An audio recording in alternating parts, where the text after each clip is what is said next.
Hello, I'm Rod Whiting, Love in Your Garden Group founder, and I'm joined as ever by our resident horticulturist, John Sterland. Hi, John. Hello there, Rod. But and hello, everybody. We also have a special guest this week, and it is lovely to welcome back Rosie Hardy, one of the nation's leading plantswomen, a doyenne of herbaceous perennials, who has collected so many Chelsea Gold medals. I think she has lost count. Creator of Hardy's Cottage Garden Plants in Hampshire, and I'm delighted to say a regular visitor to Love in Your Garden. Thank you so much for giving up your precious time, Rosie. You're welcome. It's lovely to be on here again and see you both. So hello, everyone. Yeah, you must be absolutely flat out with Rob, your husband, and your team sorting orders at the moment. It is pretty busy. Mail orders coming in, left, right, and centre. Plant material, as always, at this time of the year. The stuff that was nicely rooted over winter, those pots, they've sort of gone out. You're now waiting for the next batch. They look fantastic. They've got great top growth. They're a little bit Dolly Parton, all top and no bottom. So you go around and you look at them and think, oh, come on, you tip up a pot and then you think, perhaps this is the same pot I've tipped up every time I've come around and checked these. And then you go to another one and go, oh, come on, you've got to put a little bit of root on for us, give us a bit of help. So hopefully with a bit of this beautiful yellow, very strange subject in the sky called the sun that's coming out, we hope that, a bit of warmth, it'll all start to come forward and everything will grow on properly. Rosie, talk of the allotments at the moment is slugs everywhere. People are having this, slugs damage that they've never had before. I've got tomatoes in actually now, and I've actually got slugs on the tomatoes. Mice, years ago it used to be red spider mite, aphids and things like that. Now it seems to be muntjac deer. The pests and diseases have changed. I don't know whether you have the same problem. It's like the pests are becoming bigger. Yes. So it's sort of that's a problem.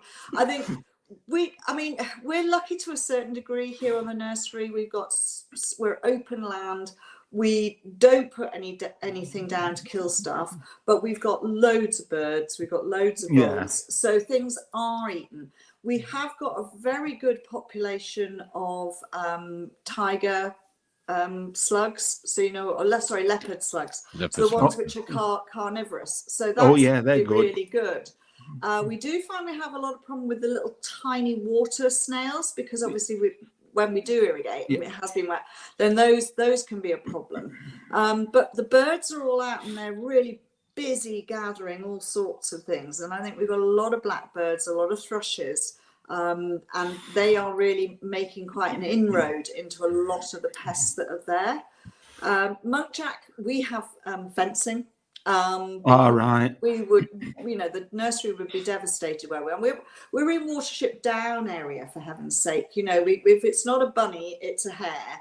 If it's not a hare, it's a deer. So we fenced off the nursery when we first got here, and I think that's one thing that a lot of people really have to consider, because the deer, the fallow, the red, the muntjac, especially the muntjac, are increasing hugely, and they're not scared. They used to be, you'd go out. I can go out onto the top of our nursery here, just go out onto our trackway, and that's by the railway line, and you can see 10 deer instantly. When it's dusk or in the early morning. They're diurnal creatures. They come out in the morning, they come out at dusk, and you don't necessarily see them, but boy, do you see the damage. But my old adage of if you've got a problem with slugs and snails, you need to get rid of their slug trail. So you put something down to dry out their bases. And the trouble is, anything that you use that's organic, like eggshells or bran or any of those things, to stop them going across to where your plants are soaking wet anyway. So it's just a lovely super highway for them to get around. Yes, it is. Oh dear. Well, you see all sorts of weird and wonderful suggestions for getting rid of slugs, and then of course you get the those who are very, very sensitive to the ecology, will come on and say, you can't do that, you can't do this. And it's difficult. It's difficult to know. If you want to be a responsible gardener, it's difficult to know what to do for best. It is. And, there are the organic slug pellets, and, they're the potassium salt-based ones, and they are good.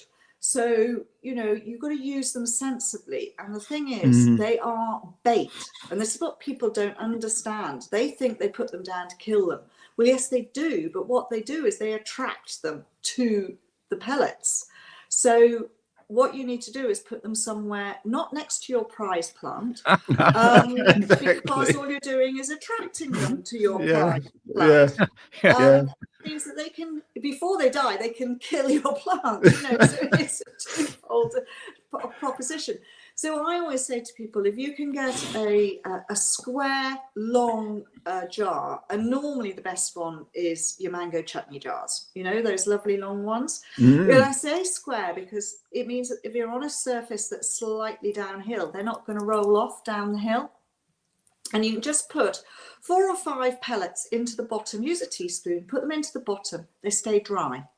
The neck of that jar is quite small, so you won't get other things going in.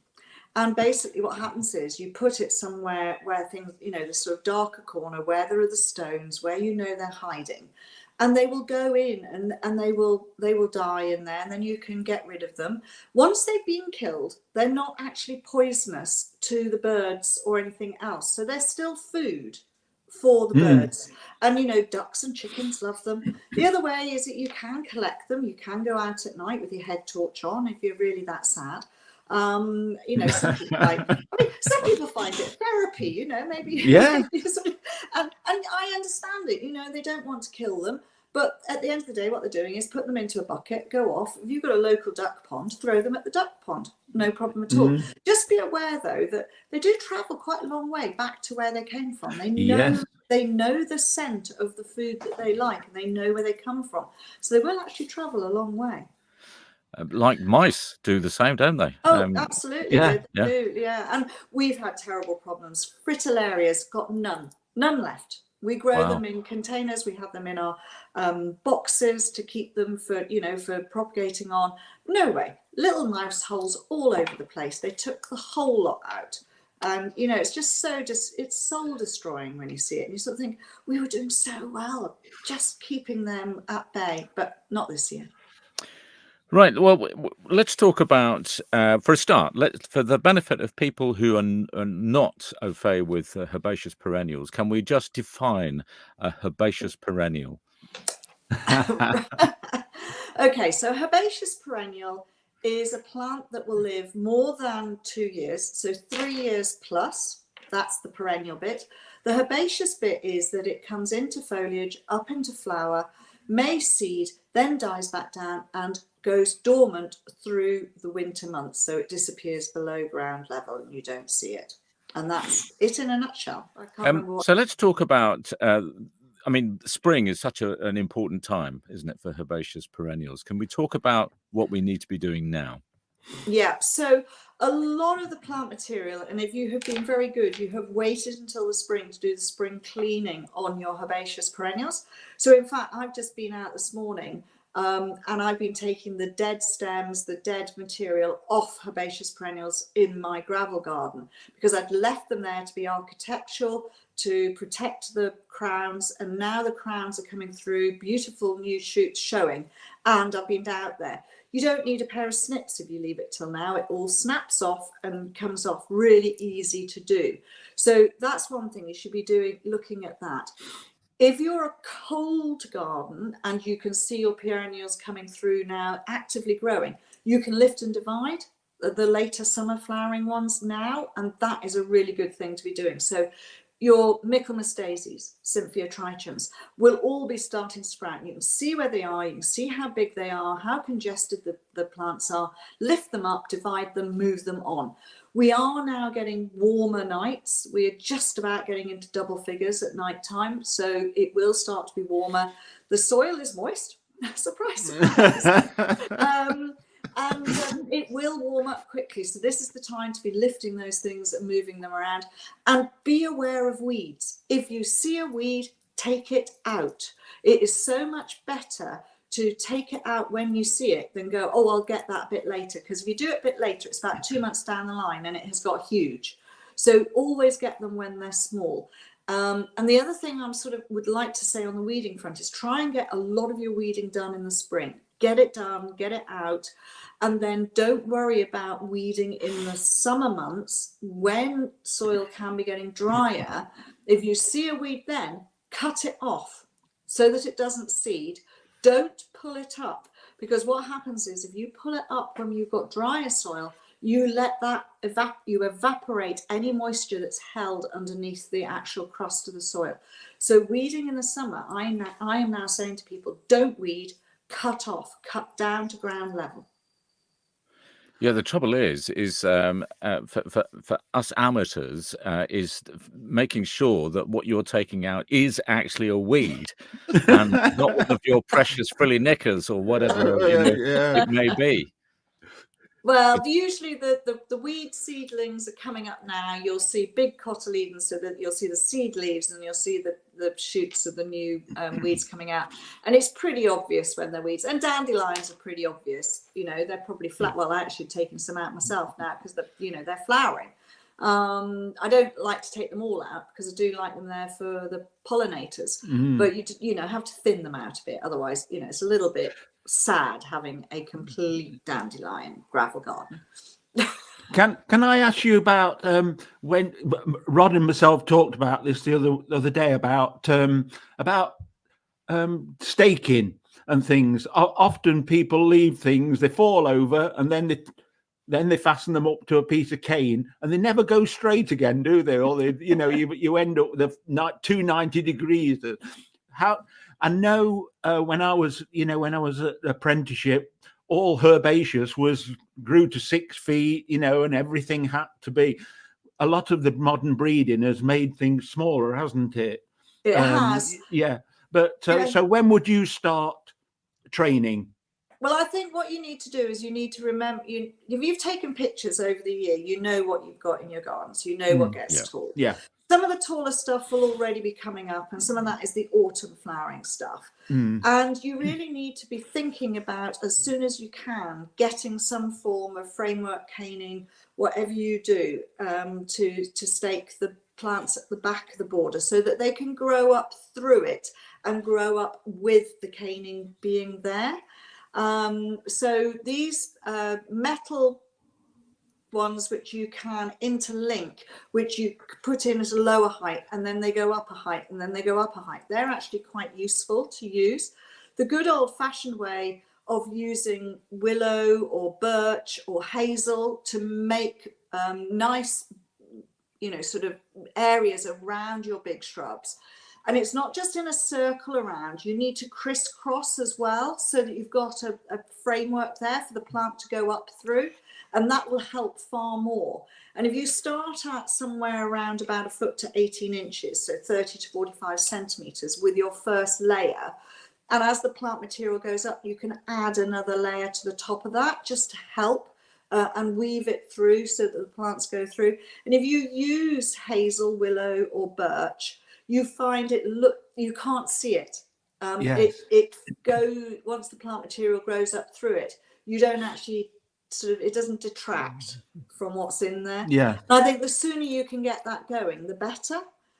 Because once you let stuff go and get too tall, it's too late to then get it going up. Yeah. So the sooner you can start the staking process, the better. And the more natural you do it, the better. Yes, I can once remember going to Anglesey Abbey, and every delphinium, they've got a fantastic display of delphiniums. I don't know whether they still have. Every one was staked. Yeah. Every single one. And they did look wonderful, but you could see the cane as well. It's if you want the best, you've got to sometimes accept that you've got to do that. You have. It's unfortunate. I suppose some people go to the extremes that if they, rather than having their canes just the natural bamboo color, then they paint them. And to be honest, if you use a black or a dark gray or even a dark green, then that will not show up as much. Yes. And I think that's probably something that people could do, just use a bit of garden fence paint over those, and then it's not as obvious within there, but you have got them. Do you ever have any problems with pests? They're pretty good, aren't they? Herbaceous perennials. You get the mildew and things like that, particularly later on, but they're pretty pest free, aren't they? They tend to be. I mean, they will get the odd thing. So you will get aphid. Lupin aphid is the worst thing. And to be honest, if you get aphid and you don't want to spray, then get a high pressure hose and blast them off. Yes. And that actually works quite well, and then wash them away. So that's one thing. And then once they're on the ground, they're actually food for your birds. So you're working quite well with that. As long as you've got a lot of ladybirds in there, that will help. And I said there's a lot of ladybirds around this year. Lily beetle, you just got to keep an eye. You've just got to put an eye on it. And what people forget is they're bright orange on the top and they're black underneath, and they're very, very good. If you knock them, they fall with their feet up, so you can't see them. Now, I've come up with a trick for that. You know the yellow sticky cards that you get in the greenhouse? Oh, yes. So one thing is, if you can get one of those and put it underneath your plant and tap the plant, they fall, and they fall with their wings onto the stick and they can't get away. And that way you can squidge them. So that's one way of doing that. Yeah. But you don't find too many pests and diseases on them. The reason they will get a little bit of mildew is usually when they're under stress. So either they're too dry or they're too wet. The two things can cause that to happen. Yeah. So airflow, ventilation, even in a herbaceous border, if things are getting too well grown in together, take a bit of foliage off. You're not going to harm the plants by taking the foliage off, because they've got plenty more to come. Yes. And quite often they're producing a lot of foliage. You're giving them too much food. So the other thing is keep them a little bit starved, because they will grow slightly smaller, slightly stronger from that. And then they won't flop so much. So that's another thing to do with them. I tell you what, can I just show you what I've done with some of your plants?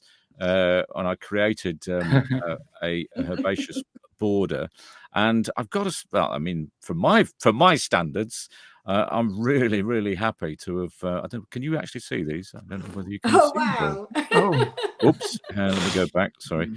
So yeah, I think most of those are yours. Beautiful. I'm just absolutely smitten, and so it's just been a joy to me to really sort of get into herbaceous perennials, and I think all of those are herbaceous perennials. Yeah, no, that all looks good in there. Yeah, that looks later on in the season. That does, Rod, with that would be probably about September, October. Yeah, a lot later with the tall stuff and everything else. But there will still be colour coming through now. There are things just starting to come through. The geums are starting. The violas are all coming through. So there's a lot of spring, lower growing pulmonarias. And there's pulmonarias, fantastic for the bees as well. Oh. They're everywhere over them. It's fabulous. You mentioned bees. There we go. Geums on the sea hollies. Yeah, they love them. So there's lots, and a lot of the spring herbaceous as well can be woodland stuff. So you've got things like Uvularia, which is really pretty. That's coming into flower now. Lovely soft lemon yellow. The Polygonatums are coming through. Solomon's seal. And there are some wonderful plants, and you find quite a lot of perfume on the spring herbaceous. So Tiarellas, for instance, they're coming up, and the perfume on those is gorgeous. Really. Yes. So is this a good time now, Rosie, to be dividing some of the herbaceous plants? Because the one or two of mine have gotten quite big already. Well, not there now, are. but in the late season. Looking at the photograph you've got up there, you've got some autumn flowering stuff. So the Rudbeckia at the front. If that's getting big, then that can be divided now. You've got an Eryngium at the back there, that lovely daisy. Got three of them. That can be divided now. The Heleniums can be, all the autumn flowering stuff, which is coming up, and you can see a lovely clump of foliage looking really good, then you can lift and divide. Okay. And you can just lift it up and put a spade through. Forget about the good old-fashioned 2 forks, putting them together and splitting the. That's the quickest way to break your fork, break your back. Just literally dig up, spade straight through the middle. Herbaceous perennials do not mind having their roots pruned, and they will grow away really well from that. People get really shocked, you know, when I take a plant out of a container, we use saws to saw up the roots, and people get shocked. But you know, root pruning on a herbaceous perennial gives them a shock. They go, right, got to get growing again, and off they go. And it's the best thing to do. So trying to do this with the 2 forks. I mean, it's really good for fork manufacturers, but it's no good for and the chiropractor. But you know, it's not good for you. So the easiest thing is lift the plant, get it loose, lift the whole thing up, put it onto the border, and then put your spade where you want to split it up. You know, if it's a nice round, then just take chunks off it and leave yourself 3/4 of the plant to put back into the space, put a bit of nice compost back in there, take the other one and move it to where you want it to go. Do not do what I have seen on a well-known BBC gardening program, whereby they lift the plant and they put it onto the lawn and they put the spade straight through it, and then they slice their lawn. Not a good idea. Rosie, can we mention hostas? I mean, they're very, very popular. People have them. I've seen yards with just pots of hostas, and I usually split those just as the little points are coming. And it's a bit late now because mine they are just too late now. But I didn't want to split them this year, so I mean, they're very popular, aren't they? They are very popular, and I can understand why, because they grow in a container perfectly easily. It's very difficult to overwater them because they're quite happy in quite a wet soil. Yeah. They'll tell you if they're a bit dry because they go a little bit limp, so that's fine.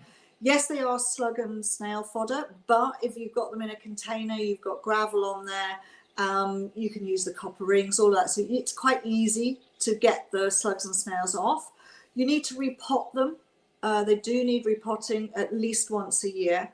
And you can actually split them at any time, but it is better in the spring when the nodes are just coming through. But as I say, they sort of came up and they've shot away this spring. Yes, they have. Shot away. All the rain we've had. Exactly. Yeah. And there are so many different varieties, from really minuscule ones like mouse ears, right the way up to the huge big leafed blue ones like Sibbaldiana and Sibbaldiana, Thomas Hogg, the big yellow ones like when you go down to Cornwall and Devon and see those enormous big daddies, Trengwainton and places like that, it's phenomenal. But that's in places where there's lots and lots of moisture. Yes, exactly. Good amount of nutrient level as well, so they do really well. But in a container, people can produce, because you can have small containers and big containers, you can have them dotted around, you can have the variegation, you can have the blues, and then they do have quite a nice flower as well. Yes. That's the one thing that people forget. And they can have white flower or lilac flower, and sometimes they're scented. Yes. So this is spectacular, isn't it? It is. Now, I call this my Dalek plant. So it looks a little bit like a Dalek with the shape it is, and I just needs we will just, out the front of it. But it is an aeonium, and it started off at the size of one of the small little rosettes in the side there. That was how big it was originally. Now, I've grown it on, and I've got 2 of them, and I potted both of them up today. I tell you what, they are so heavy. It is unbelievable. Yes, how they heavy are. For a succulent, it is unbelievable. So it looks like that all the way around. It is really, really good. I have actually put Christmas tree lights on it before now to decorate it and make it a Christmas tree. Is that Schwarzkopf or Purpurea? Or I've no idea. I lost the label many it's years ago. fabulous, isn't it? But it's just a wonderful colour. And basically, I looked at it and I thought, you're in a 7.5 litre pot sitting with all that top growth. How on earth are you growing? And when I pulled it out, it was a good job it was in a clay pot. The 7.5 litre pot was sitting inside a clay pot. So a 7.5 litre is around about a 10-inch pot, if people don't know. So what's that? 25? Yeah, something like, yes, that's it, 25, yeah. Yeah. So I thought, oh, poor thing. So it took me about 5 minutes to get it out the pot because there was so much root in there. And I thought, oh, you'll be fine. So I mixed up and I went and found a huge, big 22 litre pot. So that's bigger than a bucket, the pot that it's now in. It's absolutely mad. And even that, I think, is going to grow out of very soon. And I make a mix of our peat-free compost, which is Melcourt Silver Grow, and that has added Osmocote in it. So it's got a 14-month slow release fertilizer in it. I then add to that 1 to 2 millimeter granule cork, and I make it a big mix. And I sort of use about 1/3 of the cork to 2/3 of the compost, just make this lovely aerated mix for it. And then I pot it up and put it in there. It was in that mix before in the 7. Now it's got loads of food. I have a feeling it's probably going to grow and be massive within the next sort of 3 months. But it looks stunning. I've got a slight feeling it might flower this year, which will be a shame because that then means that part of the plant will die, because they are one of these things which are monocarpic. So whichever bit flowers, that bit will then die that year, which will be unfortunate. But I've kept it going for so long. And I had another one which was in a slightly smaller pot, a 4 litre pot, which is back down to your 6-inch pot, and it was really top heavy, and I broke a couple of arms off that one, so a couple of cuttings, I'll have some more. I might as well have a forest of these. Okay, well, I think we're sort of getting towards the end, so can I ask you another very blunt question, if I may, Rosie, which is, do I need to switch off? No, not that blunt. Why should we get herbaceous perennials? What is it that sets them apart, and what will they add to your garden? Well, I think the answer to that is that there are so many different herbaceous perennials, and you can colour coordinate a garden with herbaceous perennials. They don't take as much energy and effort as people think. If you are growing annuals all the time and using annuals, they take far more energy to actually get them going, put them in, look after them, etc. Once the herbaceous are in, you've then got a plant which is going to keep on growing and will give you joy and enjoyment. So if you choose the correct herbaceous perennials for the borders or the containers that you want to grow them in, then they will give you a lot of pleasure. And just look after them, feed them, water them, and they're usually pretty easy. What do you feed them with? They can be fed with something like Maxi Crop, which is seaweed food, or some tomato feed. That's the best thing to feed them. They do not want a high nitrogen feed, because if you give them high nitrogen, you get tons and tons of foliage and no flower. Yeah, no flower. Yeah, so you're feeding them for flower. So you're feeding them something like Maxi Crop or tomato feed, and that will work really well for them. If it's in the borders, then give them a good garden compost mulch and they'll be absolutely fine. But herbaceous plants can be in flower from February, if not a bit earlier, right the way through till probably November. You can have that length of time of flowering. Yeah. And they're not just grown for their flower. There's some beautiful foliage on them as well. So remember, the foliage is as important as the flowers are on them, and the seed heads. Yeah. And I think now that people are understanding that this naturalistic way is actually a good way of looking after the environment and the environment within the garden, then leaving seed heads is good. Obviously not so much if it's something that is going to go run riot and you'll get far too much in the way of seedlings around the place. But just keep your eye on it. The majority of seedlings, if they're hoed off or cut off, do not regrow again if they're cut off at the base. they don't regrow again. It's like sorry. No, Sorry, go on, Rod. John. Go on. No, I was just saying, when again going back to my apprenticeship, when we had our deep herbaceous borders. They went so well with clematis as well. You used to grow clematis at the back, all the way along the herbaceous border, and then the herbaceous was at the front. So they do actually mix with a lot of other plants as well, some of the shrubs and things like that. And the key with that is, of course, we were talking about staking earlier. If you've got lower shrubs, you can put your herbaceous, which are taller, behind those lower shrubs, and therefore use the shrubs as your staking. And that is a very easy way of helping yourself not make too much hard work. And they do mix, shrubaceous borders, it is a term, works really well. So if you have your shrubs slightly further apart and you have groups of herbaceous in between, you get your flowering shrubs now, you get your herbaceous later, you get your evergreens, and then your herbaceous dying back down, and your seed heads. You get the benefit of everything together. And it's the architecture as well, isn't it, of some of the plants? There's things like eryngium, I mean, you take through the winter, that was such a lovely thing to have in there. It is, and some of the seed heads are just absolutely beautiful in their own rights, and quite often with herbaceous they've got beautiful buds. So as the buds come out, they're just as interesting as when the plant is in full flower, and then the seed heads are fabulous as well. So it's a win-win situation. I think with any plant, if you enjoy plants and you enjoy your garden, it's good for you. And having things that grow, it's always wonderful to see them all coming through. Absolutely. Wow. Rosie, thank you so much. So much there to go at. And it's one of these where you'll get so much from watching it again and again, and then maybe again.